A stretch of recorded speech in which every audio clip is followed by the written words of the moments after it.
Welcome to the Retirement DNA podcast. I'm Aaron Johnson. We believe you deserve financial advice based on your best interest. In our podcast, we'll discuss all aspects of retirement planning. Today, we're going to talk about an article I saw earlier this year that was done by AARP.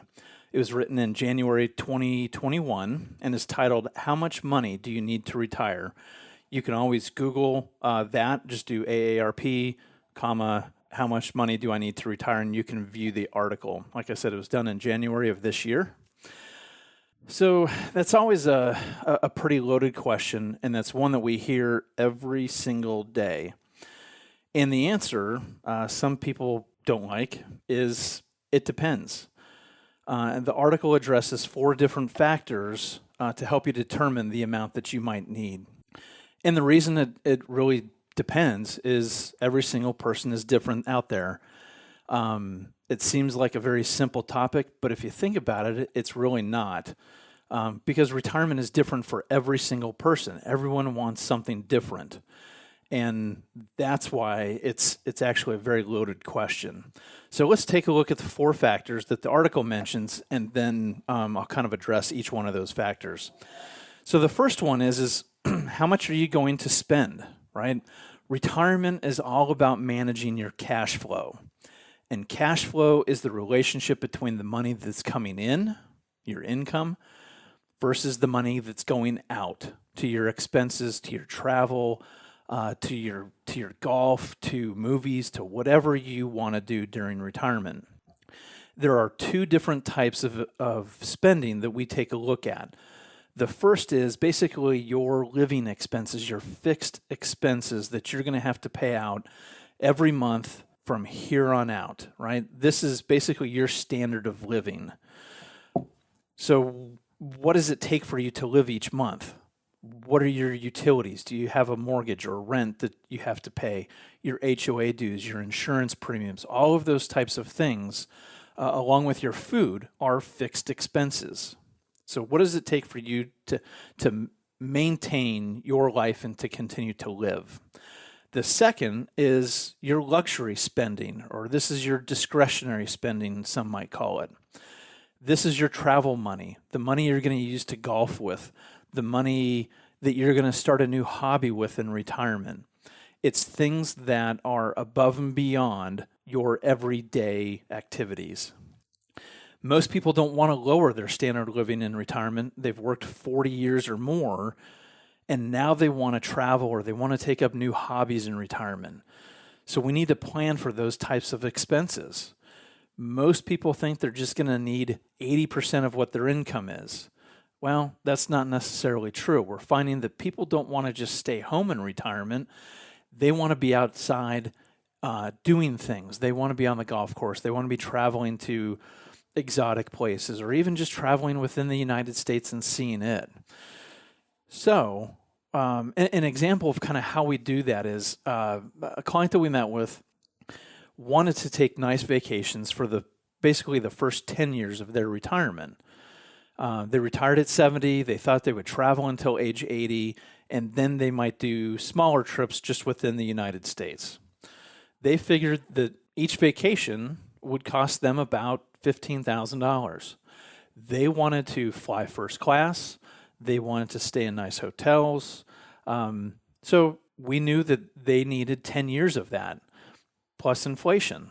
So we set aside $150,000 in an account that's going to earn interest, that's going to make money, that they can do 10 years of those $15,000 vacations. So that's something that we set aside. We earmark that money for those expenses.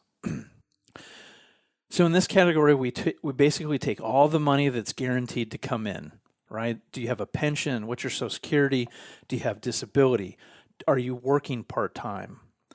Then we look at what are your fixed expenses, right? We subtract the expenses from the income, and if there's a gap or a surplus, what do we do? You can increase your spending if you've got a surplus, but if you've got a shortfall or a gap there, where's that money going to come from, right? Which leads us into the second one, your retirement savings. How much are you going to earn on your retirement savings? So if you've been working for the last 40 years or however long you've been working and you've built up this nest egg in your IRAs and your Roth IRAs and your brokerage accounts, now how do we tap that money to pay for the shortfall for that gap that you might have, right? And to answer kind of that question of how much are you going to earn on your retirement savings, well, how many of you out there know exactly how much you're going to earn on your money, right? We don't know what the market's going to do. We know what long-term averages are, but we don't know for certain what the returns are going to be. And your first few years in retirement are very critical as far as the returns go and the sequence of returns as to how successful your retirement can be.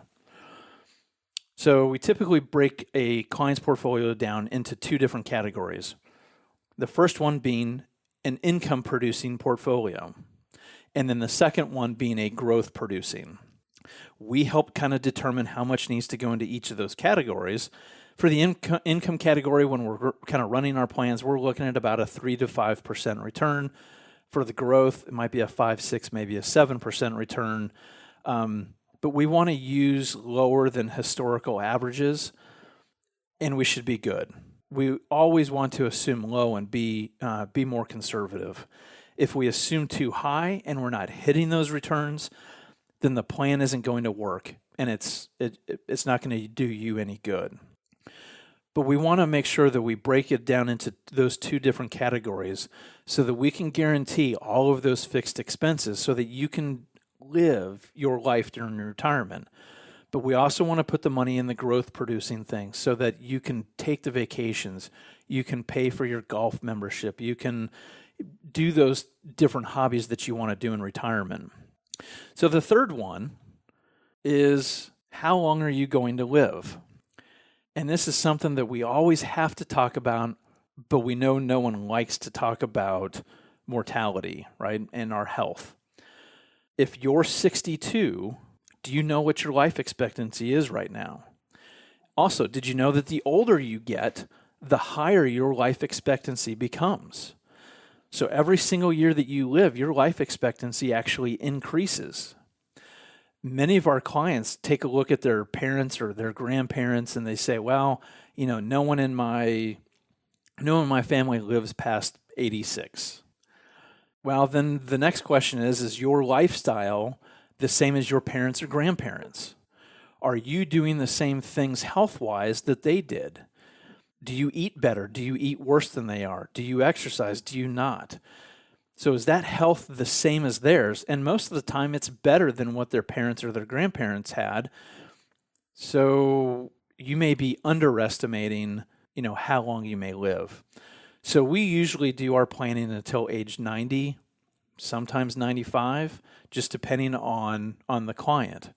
But we want to make sure that you're not going to run out of money while you're still alive. Everything that we do, your money needs to make sure that it lasts as long as you do. So the last factor is how much can you withdraw each year from your savings? And there is a lot of debate out there on this topic with all sorts of numbers thrown around, anywhere from 2.5% withdrawal rate on up to 6, 7. David Ramsey says that you can take 8. So there are all sorts of crazy numbers out there. But this has become a big topic and a very important one since pension plans have started to go away and people have had to depend on their savings and Social Security for income. William Bengen, he's an actual rocket scientist, did a study with a 50-50 stock bond portfolio, and he did this study for over 30 years. And basically kind of ran these Monte Carlo simulations. And what he found was that how much you can withdraw really depends on when you retire and what the returns are, what the sequence of returns are those first 4 to 5 years. If you have more negative returns at the beginning, your portfolio is going to run out. If you have better returns at the beginning, then your portfolio is going to last. But the worst possible withdrawal rate that he found was 4%. And that's 4% after inflation. So he found that if you have $1 million, your first year you could take $40,000. The second year you could take $40,000 plus the inflation. Now, in 2013, Morningstar reran this study, and they found that the worst withdrawal rate was 2.8%. So a little bit different, but there were some other factors, and inflation was a little bit different. But they found that their withdrawal rate was 2.8%. Now, when William Benjamin went to retire, he was actually asked what withdrawal rate he was going to use when he retired. And his response was interesting. He said 5%. He said the reasons are, one, inflation hasn't been as high as when he ran his study, and he didn't anticipate it being as high. And he said technology also allows for us to see with clearer certainty when things are falling apart in the market, and they could do active management on his portfolio to get some out of the market when the market's going down and get back in when the market's going up. He said technology now allowed for more proactive and active management of the stocks and bonds and different allocations. And that would cut down on kind of the wild swings that the portfolio would have, because positive returns never hurt anyone in retirement. It's the big losses, like a 2008 or like the beginning of a the year 2020, that, those 30% swings can do a lot of harm as you're taking money out of your portfolio. So unfortunately, many Wall Street firms still really kind of hold to, here's your 50-50 portfolio or your 60-40 portfolio. They rebalance once a year. But other than that, they don't make any changes. They're not proactively overweighting or underweighting to particular stocks or sectors, or even moving around to different types of bonds. That's not something that we do here. We take a more proactive approach so that you're not seeing those low lows. Bonds perform different in different type of interest rate environments and inflationary environments. So we might do high yield bonds when things are going well and the spreads look good. Right now, we're looking at inflation protected type of bonds. So we can move around even just within that bond sector to take advantage of what type of market that we're in. Also, stocks aren't the same. Do we need to overweight the growth side of stocks or the value side of stocks? Should we overweight to large, mid, or small size companies?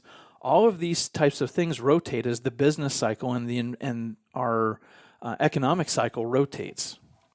So we take a proactive management so that your withdrawal rate could potentially be a little bit higher, just like William Benjamin did. So reading this, I think there are really two main takeaways from the article. One, everyone is different, right? Your retirement plan is your own. No one else is the same. And the second one is, because everyone is different, everyone needs their own retirement plan that encompasses investments, taxes, income, inflation, and looking at legacy as well. All of those things have an effect on your retirement and the income and the cash flow you can have during that time. That's all we have today. Our main goal at the Dwayne Johnson Group and Bridger Financial Services is to make sure our clients know that they can make it to and through retirement and can spend with confidence during those years. We want to make sure that they have financial security in any economy. Thank you for listening to the Retirement DNA podcast today. If you have any questions or would like to sit down with us for an initial consultation and to see if you're on track to meet your secure retirement, please give us a phone call. Our number is at 951-244-6702. Again, that's 951-244-6702. If you've liked what you've heard, please subscribe to our weekly podcast, and please tell your friends and family if you think that they would benefit from hearing the information. You can also check us out at DwayneJohnsonGroup.com or BridgerFinancialServices.com. Thank you, and have a great day. Investment advisory services offered through Bridger Financial Services, LLC, a registered investment advisor in the state of California.